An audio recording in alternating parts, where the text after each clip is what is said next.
1008 कैवल्य कमलापति श्री आदिनाथ भगवान की देवादिदेव 1008 घाटोल के बड़े बाबा श्री वासु पूज्य भगवान की देवादिदेव 1008 वर्तमान शासनायक महावीर भगवान की परम पूजिक स्वाट आचार्य श्री अकलंक स्वामी महामुनिराज की परम पूजिक स्वाट आचार्य प्रवर गुरुवर श्री विद्यासागर जी महामुनिराज की 3 कम 9 करोड़ मुनिराजों की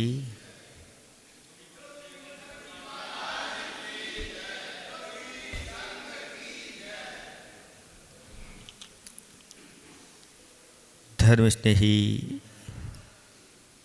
भव्यात्माओं,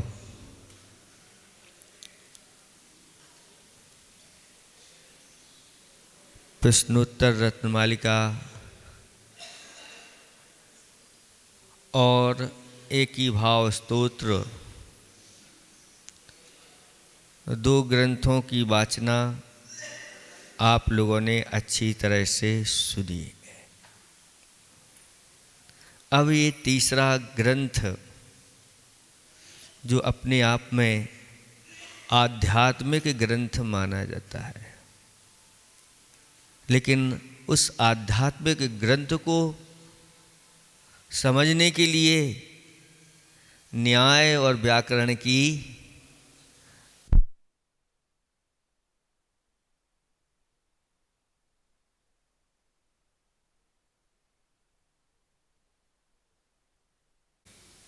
उसमें सबसे पहले मंगल जो हमारे लिए पापों को गलाने वाला होता है और पुण्य का संचय कराने वाला होता है, ऐसा आचार्य भगवंतों ने कहा है। और इस ग्रंथ की किस निमित्त से रचना हुई है तो लोग अच्छी तरह से आत्मा के स्वरूप को जाने। कैसे जाने? एकांत से नहीं, आत्मा के स्वरूप को अनेकांत से जाने। ऐसे उस निमित्त से, क्योंकि आत्मा को जानने की जिसके अंदर रुचि होती है वही फिर परमात्मा की शरण में चला जाता है। और परमात्मा की शरण में जाने वाला परमात्मा का भी ज्ञान रखता है। और क्योंकि परमात्मा बने बिना मुक्ति की प्राप्ति होती नहीं, परमात्मा तो बनना ही पड़ेगा। चाहे आप सकल परमात्मा बने, चाहे निकल परमात्मा बने। पहले सकल परमात्मा होते हैं, वही परमात्मा फिर निकल परमात्मा बन जाते हैं।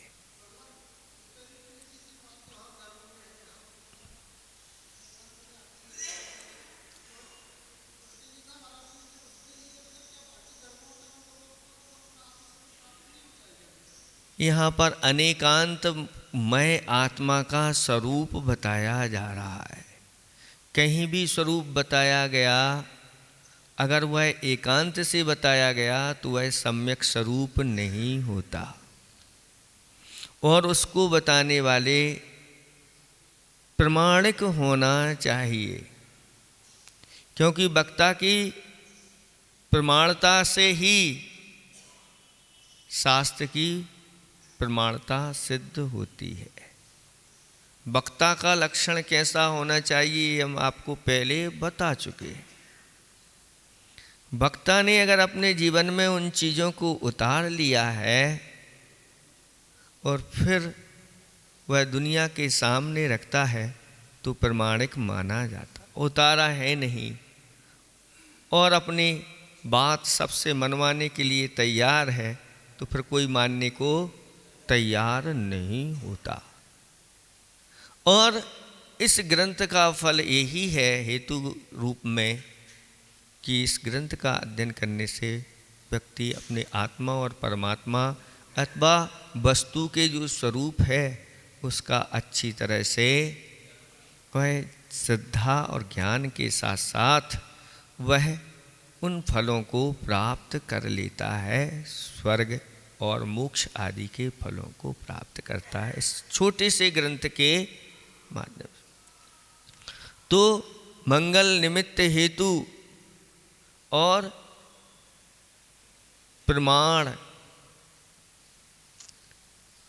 इसमें मात्र 25 श्लोक हैं, इसलिए 25 कहलाती, स्वरूप संबोधन 25। उन 25 श्लोकों के माध्यम से संक्षिप्त से अनेकांतमय आत्मा का स्वरूप अथवा रत्नात्रय रूप धर्म का स्वरूप इसमें बताया गया है।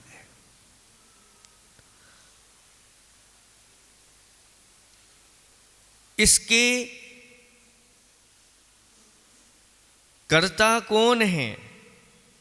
तो कहते हैं यह तो भगवान की वाणी से निकला हुआ है, मूल कर्ता तो वही है। उत्तरोत्तर कर्ता गणधर परमेष्टि है और फिर उसके बाद परंपरा से आचार्य अकलंक स्वामी इसके कर्ता है।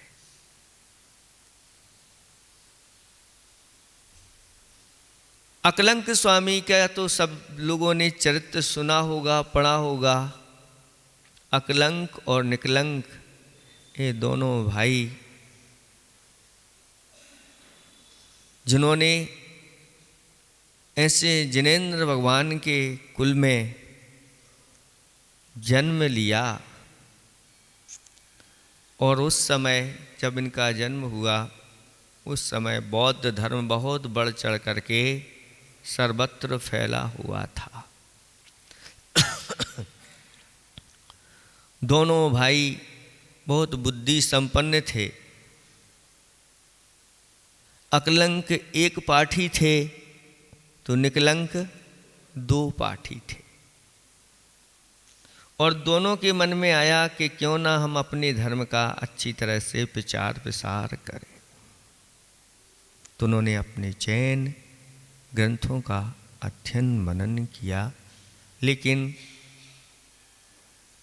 उसके साथ साथ उन्होंने कहा कि जब यहाँ पर जो धर्म बहुत बढ़ चढ़ कर के भाग ले रहा है उनका ही सब जगह बोल वाला है और किसी को बोलने भी वह नहीं देते, तो उनके ग्रंथों का भी ज्ञान अपन को होना चाहिए, तभी तो उनसे हम वाद विवाद कर सकते हैं। तब उन्होंने जाकर के और उनके विद्यालय में जाकर के उन सब का ज्ञान प्राप्त किया, लेकिन गुप्त भेष में रह करके उन्होंने सबको सीखा, लेकिन अंत में पकड़े गए और उनको बंद कर दिया गया। और जब बंद कर दिया गया तो उन्होंने वहाँ से भागने का पूर्ण प्रयास किया और भाग भी गए, लेकिन भागते भागते उनके पीछे उनके शत्रु भी लग गए और भागते भागते एक स्थान पर पहुँचे जहाँ सरोवर था और अकलंक और निकलंक दोनों भाइयों ने कहा कि हमें कैसे किस तरह से हम उस धर्म की रक्षा करेंगे। हमारा जीवित रहना बहुत ज़रूरी है, लेकिन पीछे से लगे हुए शत्रु पक्ष है। तब निकलंक ने कहा कि देखो भाई, मैं दो पाठी हूँ, दो बार जब मैं कोई चीज़ तैयार करता हूँ तब वह तैयार होती है और आपको एक ही बार में आप धर्म की अच्छी तरह से प्रभावना कर सकते हैं, उसका प्रचार प्रसार कर सकते हैं, इसलिए आपका जीवित रहना बहुत ज़रूरी है। और कह दिया कि तुम जा कर के छिप जाओ तालाब में और मैं दौड़ लगा करके भागता जा रहा हूँ, जो होगा सो देखा जाएगा। तो अकलंक स्वामी तो तालाब में जाके छुप गए और ये भागते हुए पीछे से विरोधी पक्ष भी भागता हुआ उनका पीछा कर रहा था। रास्ते में एक व्यक्ति और वहीं बैठा हुआ था, उसने कहा क्यों भाई भाग रहे हो, तो तुम भी हमारे साथ भागो। और दोनों भागने लगे और पीछे से पकड़े गए और उन दोनों को समाप्त कर दिया। उन्होंने तो समझा कि दोनों समाप्त हो गए, लेकिन अकलंक बच गए और उन्होंने आगे जाकर के संयम को धारण किया और दिगंबर मुद्रा धारण करके बौद्ध धर्म का उन्होंने मत का खंडन किया और जगह जगह धर्म की बड़ी प्रभावना की। ऐसे वह अकलंक स्वामी जो न्याय के पिता माने जाते हैं और समंतभद्र स्वामी न्याय के पितामह माने जाते हैं, उन्हीं का अनुसरण करते हुए उन्होंने बड़े बड़े ग्रंथों की रचना की है। ऐसा कहा गया है कि प्रमाणम अकलंकस्य पूज्यपादस्य लक्षणम द्विसंधान कवे काव्यम रत्नात्रय मपश्चिमम। अकलंक देव का प्रमाण सब जगह प्रसिद्ध है। कोई भी वस्तु का प्रमाण चाहिए आपके लिए तो अकलंक देव के शास्त्रों को उठा लीजिए, जिन्होंने तत्वार्थ सूत्र के ऊपर राजवार्तिक ग्रंथ की रचना की है और भी अनेक न्याय के शास्त्रों की रचना की है। ऐसे अकलंक देव हैं। और अगर आपको लक्षण किसी का चाहिए है तो कहते हैं पूज्यपादस्य लक्षणम। पूज्यपाद स्वामी का लक्षण, किसी भी आपको वस्तु का लक्षण जानना है तो सर्वार्थ सिद्धि ग्रंथ आप उठा लीजिए, सबके लक्षण आपको पता चले। और द्विसंधान कवे काव्यम,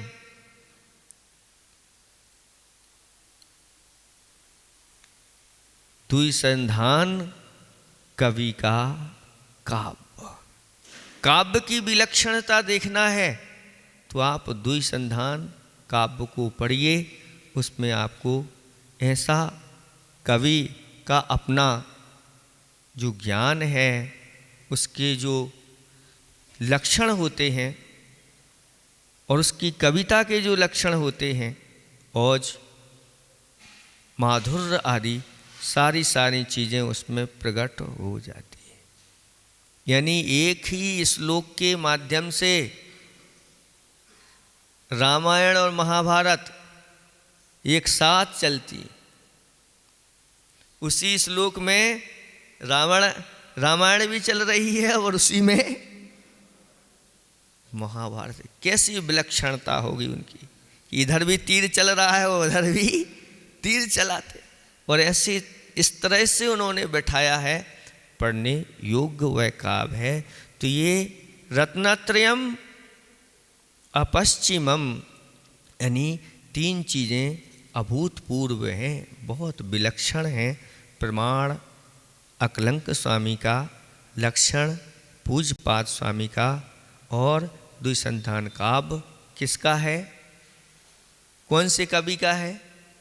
द्विसंधान काव्य हैं। विशापहार स्तोत्र किसने लिखा?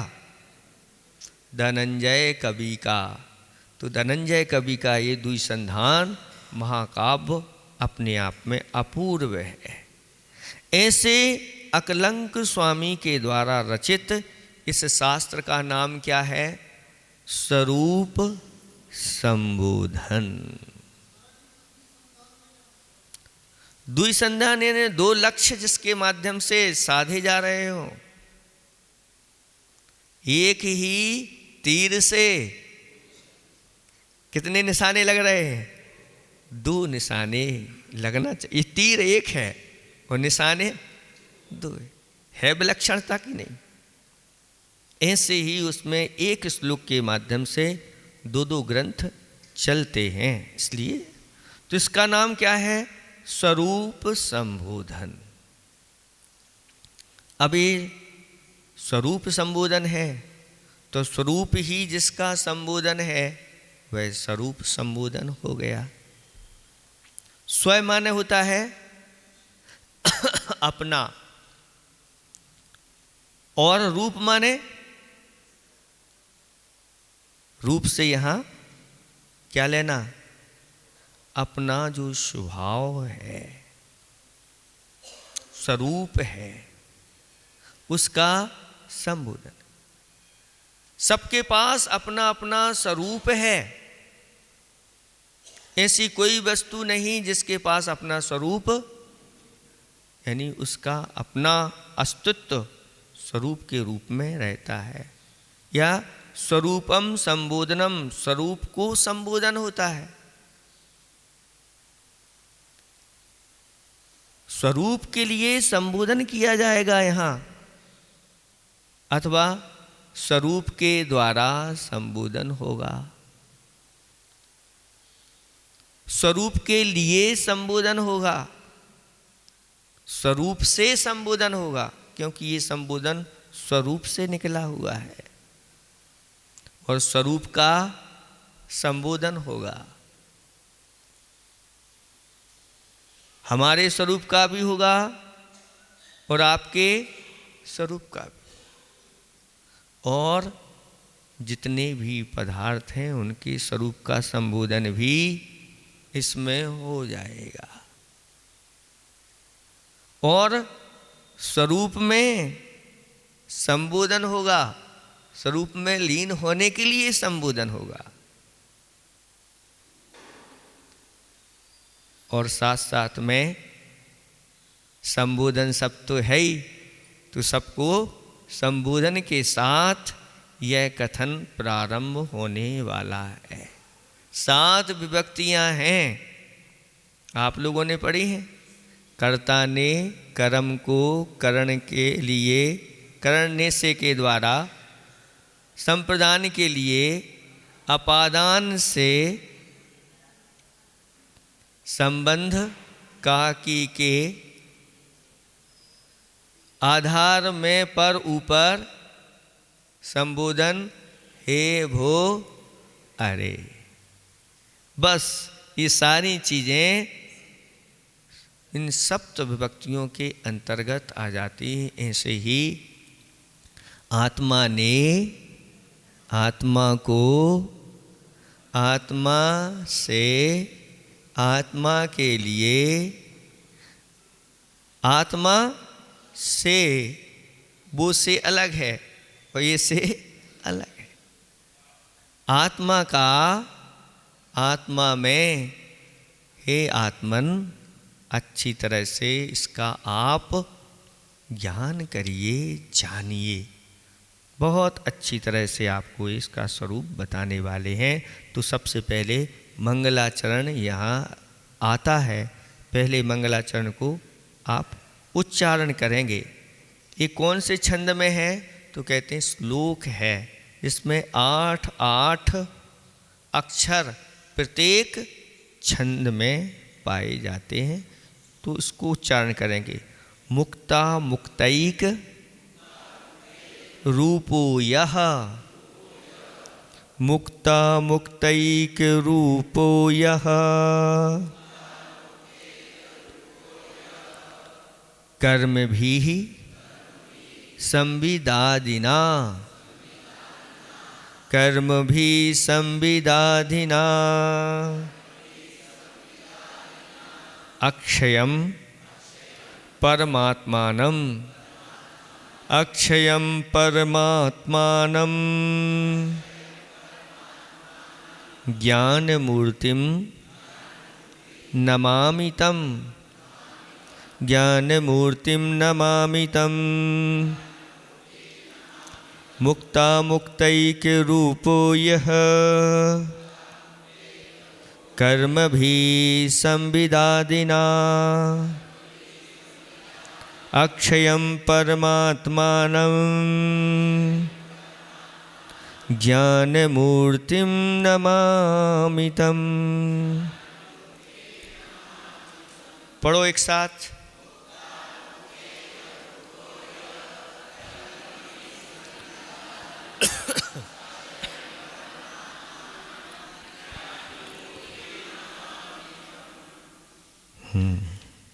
बन गया? उच्चारण सबसे बन जाएगा। अब देखें इसका अर्थ। इसमें सबसे पहले आप क्रिया देखें। क्रिया क्या है?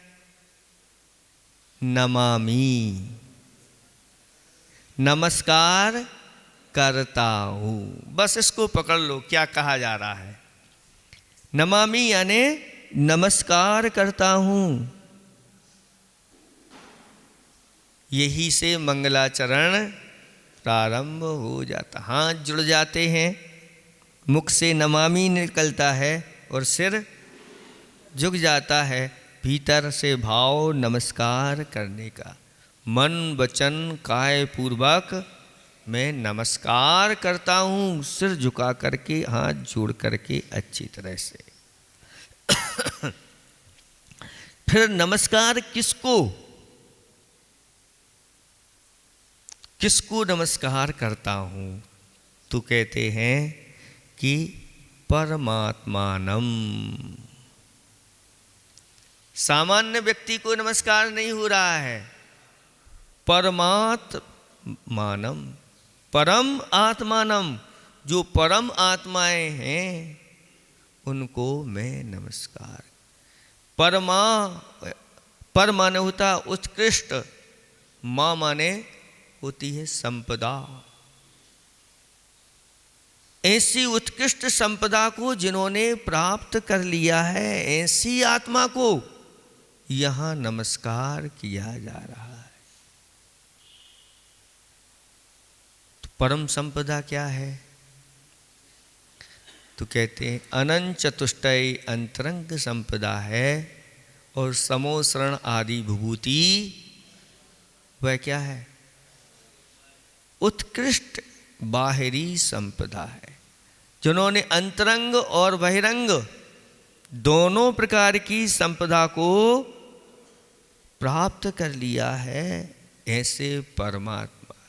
मतलब यहाँ ये बताया जा रहा है कि आत्मा भी अनेक प्रकार की हुआ करती हैं। कितने प्रकार की आत्माएं होती हैं? 3 प्रकार की आत्माएं होती हैं। कौन कौन सी? बहिरात्मा, अंतरात्मा और परमात्मा। इन 3 के अलावा और कोई चौथी आत्मा आपको नहीं दिखेगी। इन 3 में ही सभी आत्माएं समाहित हो जाती है। बहिरात्मा कौन है? तो कहते हैं जो एकांत से चलने वाला है, अनेकांत को जो श्रद्धा नहीं रखता, वह बहिरात्मा है। सर्वथा एकांत को लेकर के जो भी श्रद्धान या ज्ञान जिसका होता है, वह बहिरात्मा है। तो अंतरात्मा फिर कौन है? अंतः यानी भीतर से, जिसको अनेकांत धर्म के ऊपर श्रद्धान हो गया है, ऐसा वह अंतर आत्मा कहलाता है। और परमा यानी परम तो वही कहलाते हैं जिन्होंने श्रेष्ठ अंतरंग और बहिरंग लक्ष्मी को प्राप्त हो गए हैं। ऐसे परमात्मा को नमामि तम नमामि, मैं नमस्कार। और कैसे हैं वह परमात्मा? यहाँ बताया जा रहा है मुक्ता मुक्तैक रूपो यह कर्म भी संविदा देना। जो मुक्त हैं और कैसे हैं? अमुक्त भी हैं। और कैसे हैं? मुक्ता मुक्त भी हैं। जो मुक्त हैं तो किससे मुक्त हैं? तो कहते हैं कि जिन्होंने मोह क्षयात,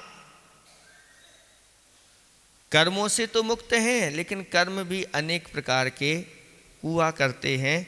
तो सबसे पहले जिनका मोह क्षयात संसरणम या संसरण मुक्ता। मोह का क्षय हो जाने से जो अब संसार के परिभ्रमण से मुक्त हो गए हैं, ऐसे परमात्मा। मोह का अगर क्षय हो गया तो फिर संसार का परिभ्रमण नहीं होगा, ये नियम से पक्का हो गया। इसलिए सबसे पहले मोह को नष्ट करने का पुरुषार्थ करना। किसी प्रकार का मोह ना करके, मोह को छोड़ करके और उस मोह को नष्ट करने का पुरुषार्थ महापुरुषों ने किया है।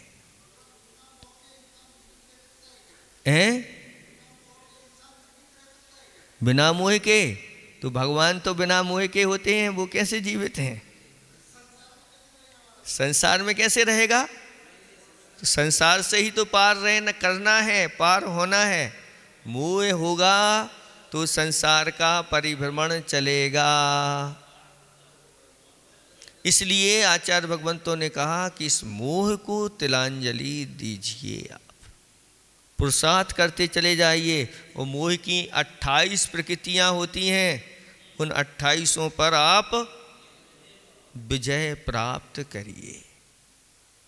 उनमें बड़ी प्रबल मोह मिथ्यात्व प्रकृति होती है, अगर उसको नष्ट कर दिया तो फिर सब प्रकृतियां नष्ट होती चली जाती हैं, आगे जाकर के सफलता मिलती चली जाती है। तो एक मुक्त तो वो हो गए। दूसरे घाती क्षयात अष्टादश दोष मुक्ता,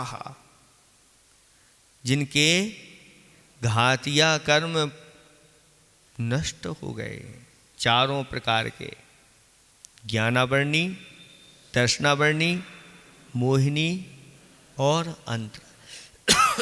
ये 4 घातिया कर्म हैं, इनके नष्ट होने से अष्टादश दोष मुक्त हो जाते हैं। जो दोष अनेक प्रकार के क्लेश रूपी कर्म का विपाक उत्पन्न करते हैं, उत्पन्न होने से, क्योंकि इन दोषों की पूर्ति के लिए अनेक प्रकार के क्लेश कर्म करना पड़ते हैं। तो 18 राग देश मोहादि जो 18 दोषों से मुक्त हो गए हैं, एक वो मुक्त है और एक वो मुक्त है जो सर्व कर्म क्षयात, शरीरम, शरीर से भी जो मुक्त हो गए हैं, सभी कर्मों के। तो सभी कर्म यानी द्रव्य कर्म, भाव कर्म और नो कर्म, इन सब चीज़ों से जो मुक्त हैं वही परमात्मा की श्रेणी में आ जाते हैं। 18 दोष बताए ना, उसमें मूल समझ लो, 18 तो याद रहें चाहे ना रहें। राग, देश और मोह, ये मूल दोष हैं। राग के कारण क्या हैं? तो राग के कारण हैं, कहते हैं कि वस्त्र, आभूषण, श्रृंगार, कुटुंब, परिवार, ये राग है। जब तक ये नहीं छूटेगा आगे की यात्रा नहीं होगी। फिर इसके बाद द्वेष की निशानी क्या है? तो कहते हैं अस्त्र शस्त्र। अगर आप अपनी रक्षा सुरक्षा के लिए आपने जो वस्तुएं रखी हैं तो आप रागी हैं और देशी। ये सब इसी मोह की ही परिणतियां हैं। जो भी हैं मोह के कारण से अनेक प्रकार की इच्छा, और बिना इच्छा के तो कोई रखता नहीं। रखे हो हमारी कोई इच्छा नहीं है, वो तो रखी है। ऐसे कैसे रखी है? अपने आप थोड़ी रखी होती है, भीतर से इच्छा होती है। और एक तो राग देश मोह का अर्थ होता है अनेक प्रकार के जो विभ्रम होते हैं वो सब दोष समाप्त हो जाते। ये सब राग और देश की परिणति हैं, अलग से कुछ नहीं है, सब इसी में आ जाता है। देखो अच्छी तरह से समझें, राग में क्या क्या आ जाता है और देश में क्या क्या आता है। राग में 4 कषाएं हैं, क्रोध, मान, माया और लोभ। राग में क्या आ जाता है? तो कहते हैं माया और लोभ, ये राग में आ जाता है। 9 कषाएं हैं, 9 कषाओं में हास्य और रति, ये किस में आती हैं? राग में। और 3 वेद, ये राग में आ जाते हैं। 3 वेद, हास्य और रति और माया और लोभ, ये 7 प्रकृतियां जो हैं वह राग रूप हुआ करती है। और देश रूप में क्रोध और मान, ये देश रूप में होता है। और भय, जुगुप्सा, अरति और शोक, ये 4 9 कर्म 9 कषाय की प्रकृतियां हैं, ये जो 6 हो जाती हैं, तो कुल मिलाकर के 13 हो जाते हैं। 4 कषाय और 9 कषाय राग देश के रूप में ही इनका इनके माध्यम से और बहुत सारी चीज़ें उत्पन्न राग देश की ही परिणति होती है। तो इससे जो मुक्त हो गए हैं, कर्म भी जो इस प्रकार के कर्मों से मुक्त हैं। कई लोग भगवान को क्या मांगते हैं? मुक्त मानते हैं कि जो सदा मुक्त हैं वही भगवान हैं। जो सदा शिव हमेशा तो आचार्य भगवान कहते हैं कि हमारे भगवान मुक्त भी हैं और अमुक्त भी हैं। आप अकेले मुक्त मानते हो, लेकिन यहाँ पर अकलंक स्वामी कहते हैं जो अमुक्त भी हैं। अमुक्त यानी जो रहत नहीं है, किससे? संविदादिना, ज्ञान आदि से। भगवान कैसे हैं? परमात्मा अमुक्त हैं। अगर उनसे मुक्त हो जाएं तो फिर वह परमात्मा ही नहीं कहलाएंगे। सब कुछ लोग इस प्रकार से कहते हैं नहीं, अब तो मुक्त हो गए, मतलब उनके पास कुछ भी नहीं है। शून्यवादिता आ जाएगी अगर कुछ नहीं है तो। इसलिए यहाँ पर कहा जा रहा है कि वह अमुक्त किससे हैं? तो संविद आदिना, संविद का अर्थ होता है ज्ञानम, आदिर यश, ज्ञान है आदि में जिसके, ऐसे अनंत गुणों के स्वामी वह हुआ करते हैं। इसमें ज्ञान को मुख्य रख दिया, क्योंकि ज्ञान के बिना आत्मा का कोई अस्तित्व नहीं होता। ज्ञान और दर्शन ये मुख्य गुण आत्मा के माने गए हैं। और इसके साथ अगर इसको कह दिया तो और भी आ जाते हैं। अनंत गुणों का स्वामी, ज्ञान आदि अनंत गुणों का स्वामी आत्मा होता है। वह मुक्त होने के बाद भी इन चीज़ों से मुक्त नहीं होता, अमुक्त रहे। इसलिए वह अमुक्त भी है। मुक्त जीव कैसे भी है? वह मुक्त भी है और अमुक्त भी है। यही अनेकांत कहलाता है। आत्मा मुक्त भी है और अमुक्त भी है, और मुक्तामुक्त भी है। सप्तभंगी में क्या बताया जाता है भी नहीं भी, अस्ति नास्ति। तो उसमें स्याद अस्ति स्याद नास्ति। कर्मों की अपेक्षा से तो परमात्मा मुक्त हैं, लेकिन ज्ञान आदि गुणों की अपेक्षा परमात्मा अमुक्त हैं। और दोनों को कहें क्रम से तो कर्मों से मुक्त हैं और ज्ञान आदि से अमुक्त हैं। लेकिन हम इन दोनों को एक साथ नहीं कह सकते। एक साथ कथन इनका नहीं होने के कारण से अवक्तव्य भी है, तो शायद अवक्तव्य हो गए, तो चौथा भंग भी तैयार हो गया। इसी प्रकार से वह कर्मों से मुक्त तो हैं, लेकिन एक ही समय में उनके अंदर मुक्त अमुक्त अवस्था भी विद्यमान है, जिसको हम एक साथ नहीं कह सकते। तो अस्ति अवक्तव्य हो गए। और अमुक्त भी है, मुक्त नहीं है, ज्ञान आदि से मुक्त नहीं है, लेकिन अवक्तव्य है, क्योंकि एक साथ दोनों धर्म उस परमात्मा में विद्यमान है। उन दोनों धर्मों का एक साथ कथन नहीं हो सकता। इसी प्रकार से अस्ति नास्ति अवक्तव्य, यानी मुक्त अमुक्त और अवक्तव्य भी है। ये सातों भंग आप परमात्मा में घटा लीजिए। वही यहाँ पर बताया जा रहा है कि एक ही समय में वह परमात्मा मुक्त भी है, अमुक्त भी है और मुक्ता मुक्त भी है। ऐसे वह परमात्मा का स्वरूप यहाँ पर बताया जा रहा है। एकांत से हम उनको मुक्त मान लें ऐसा नहीं, एकांत से हम अमुक्त मान लें ऐसा नहीं। यहाँ तो अनेकांत के माध्यम से भगवान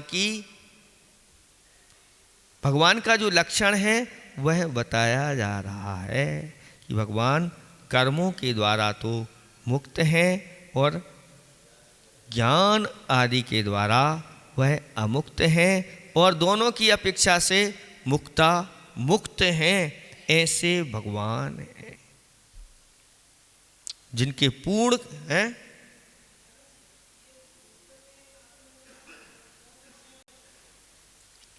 अब मुक्त हैं तो भगवान हैं, वहाँ मोहिनी क्षय हुआ तो 12वें गुणस्थान वर्ती निर्ग्रंथ वहाँ पर हम ले लेते हैं, तो मोह के क्षय से भी एक मुक्त हो गए। तो अब उनका संसरण तो उनका बंद हो जाएगा। संसरण से जो मुक्त हो गए, 12वें गुणस्थान में पहुँच गए तो संसरण से मुक्त हो गए। अब उनका संसार परावर्तन नहीं होगा, इससे मुक्ति हो गई। फिर इसके बाद दोषों से मुक्ति किसकी हुई? तो 4 घातियाँ जिनके नष्ट हो गए। अभी 12वें गुणस्थान में पूरे दोषों से मुक्ति नहीं हुई, लेकिन जैसे ही और बाकी के 3 घातिया कर्म नष्ट हुए तो उनके दोषों से भी मुक्ति हो जाती। अब केवल ज्ञान उत्पन्न हो गया, सकल परमात्मा हो गए, लेकिन अभी एक देश मुक्ति हुई है, एक देश मुक्ति हुई है, अभी सर्वदेश मुक्ति उनकी नहीं हुई। और जब अघातिया कर्म भी नष्ट हो जाते हैं तो सभी प्रकार के कर्म रूपी मैल उनके नष्ट हो जाते और सिद्ध बन जाते हैं। वो सिद्ध भगवान शरीर से रहित हो जाते हैं। इसलिए पढ़ते हैं ना वो भजन, अशरीरी सिद्ध भगवान आदर्श तुम्ही मेरे, अविरुद्ध शुद्ध चिद घन उत्कर्ष तुम्ही मेरे। सम्यक्त सुनिर्मल ज्ञान, सम्यक्त सुदर्शन ज्ञान, अगुरु लघु अवगाहन, सूक्ष्मत्व वीर गुण खान, निर्बाधित सुख वेदन, हे अनंत गुण के धाम, बंधन वंदन अगड़ तो मेरे, अशरीरी सिद्ध भगवान आदर्श तुम्ही। जैसे ही 8 कर्म नष्ट होते हैं और ये 8 गुण उनके अंदर प्रकट हो जाते हैं। भाव मोक्ष और द्रव्य मोक्ष, दो प्रकार का मोक्ष बताया। भाव मोक्ष किसे कहते हैं? तो कहते हैं जब वह मोक्ष को प्राप्त करने वाले हैं उसके पूर्व में जो भाव करते हैं वो भाव मोक्ष कहलाता है। और कर्मों से रहित हो जाना ये द्रव्य मोक्ष कहलाता है। तो अभी वह भाव और द्रव्य से उनके मोक्ष कैसे? नहीं, लेकिन जीवन मुक्त वो माने जाते हैं 13वें गुणस्थान वर्ती। अब उनका पुनः जन्म नहीं होगा, तो जन्म से तो उनकी मुक्ति हो गई, तो जीवन मुक्त हैं, ऐसा जानना चाहिए।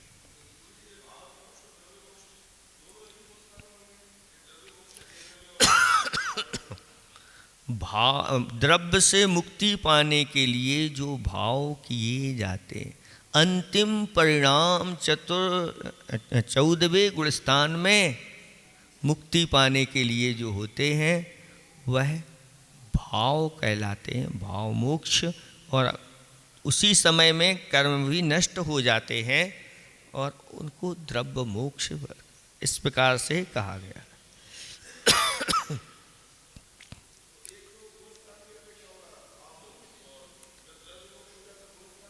उसी समय, एक ही समय में जो परिणाम हुए हैं उसी समय में भाव किए, उसी समय में नष्ट भी हो गए, तो वह दोनों प्रकार के हुए। जैसे भाव आश्रव और द्रव्य आश्रव, उसी समय भाव करता है और उसी समय में, ऐसे नहीं कि इधर भाव किए फिर एक समय बाद रुक करके बनेगा, ऐसा नहीं, उन्हीं की उसी समय में वह बनता, एक समयवर्ती ये सब चीज़ें हुआ करती हैं।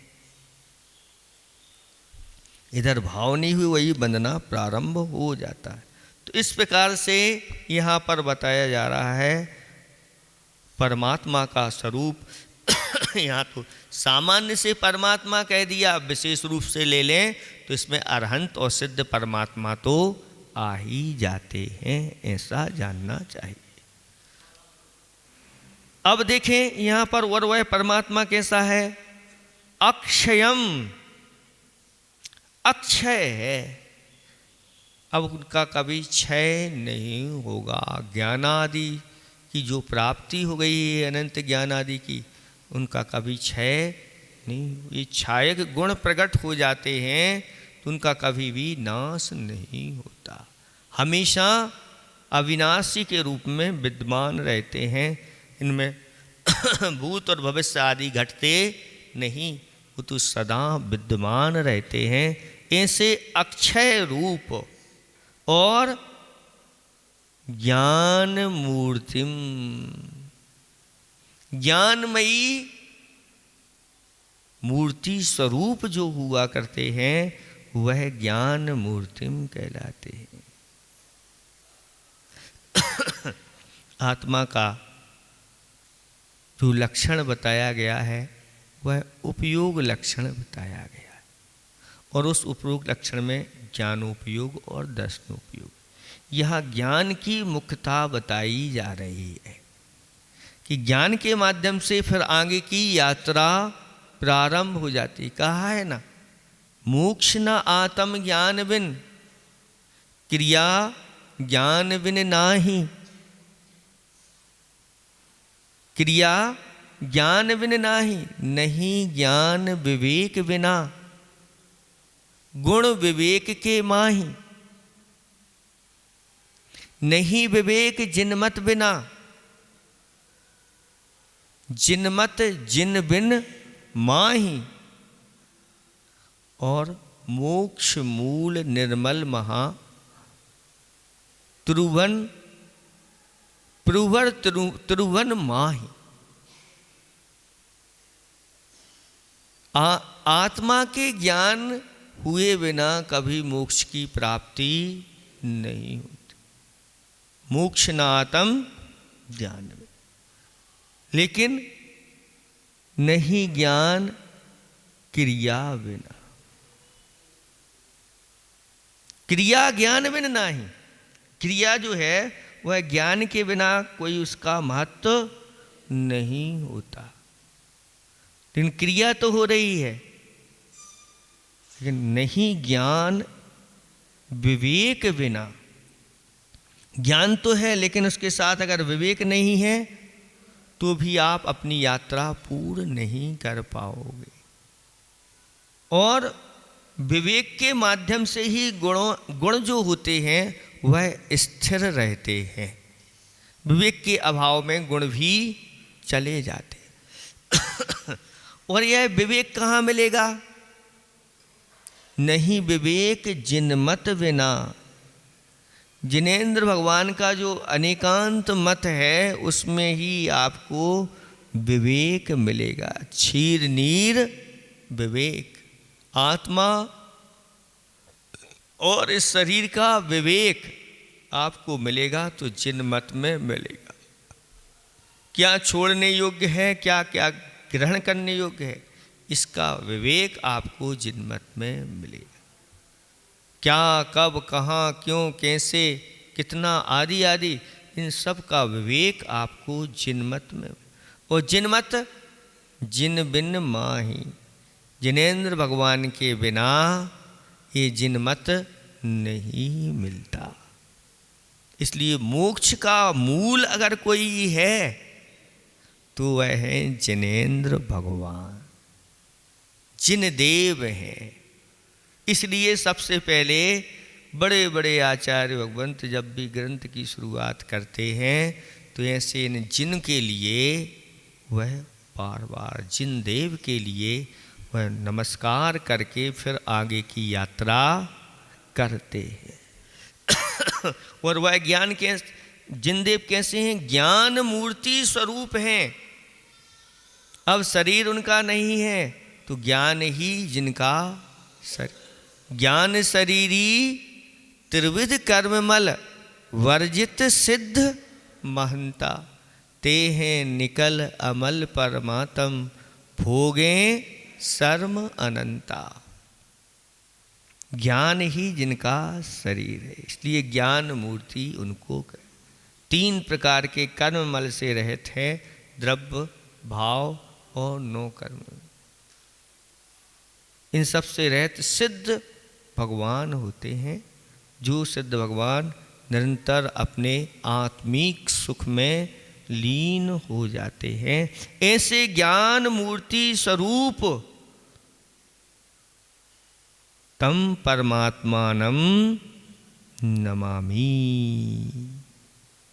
मैं ऐसे उन परमात्मा को नमस्कार करता हूँ।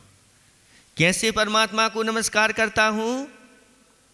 जो मुक्त भी हैं, अमुक्त भी हैं और मुक्ता मुक्त रूप भी हैं। जो कर्मों से तो मुक्त हैं लेकिन सम्यक ज्ञान आदि के से अमुक्त हैं और मुक्ता मुक्त भी हैं।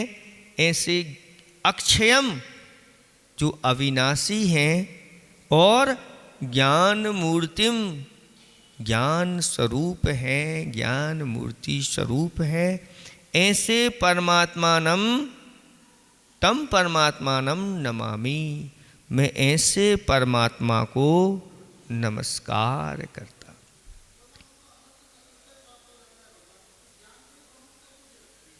ज्ञान को प्रमुखता है क्योंकि ज्ञान से ही सारी जानकारी नहीं के अभाव में आप कुछ कर ही नहीं सकते।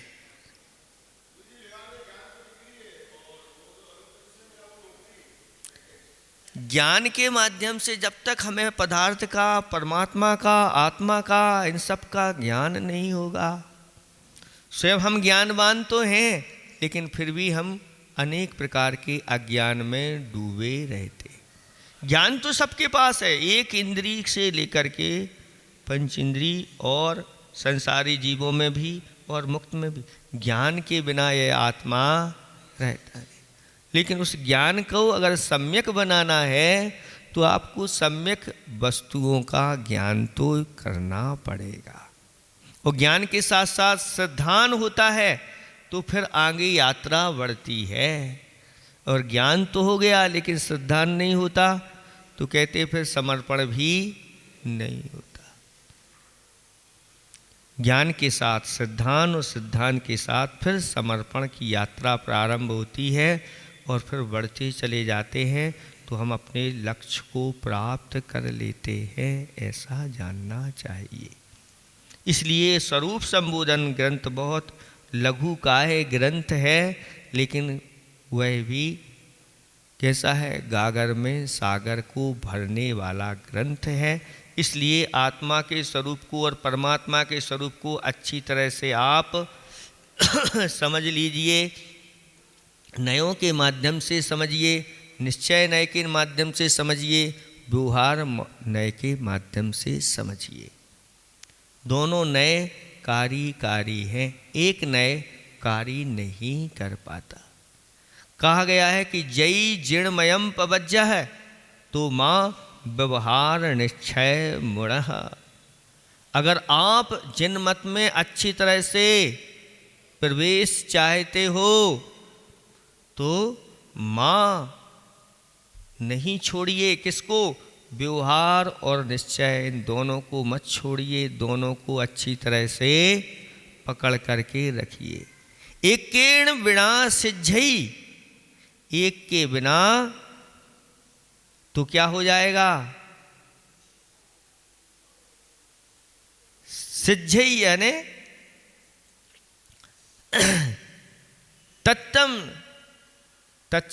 तत्व की सिद्धि नहीं होगी। और अन्नम तिक्त फलम, और दूसरे के बिना तीर्थ के फल की प्राप्ति नहीं। अगर निश्चय को छोड़ दोगे तो तत्व की प्राप्ति आपको नहीं होगी, और अगर व्यवहार को छोड़ दोगे तो तीर्थ का ही अभाव हो जाएगा। जब तीर्थ का अभाव ही हो जाएगा तो फिर कुछ आगे की यात्रा ही प्रारंभ नहीं हो पाए। इसलिए वर्तमान में भी आज चल करके आपको दिखा रहे हैं मोक्ष मार्ग पर कि देखो ऐसा मोक्ष मार्ग होता है। ये व्यवहार के माध्यम से ही प्रवृत्ति होती है।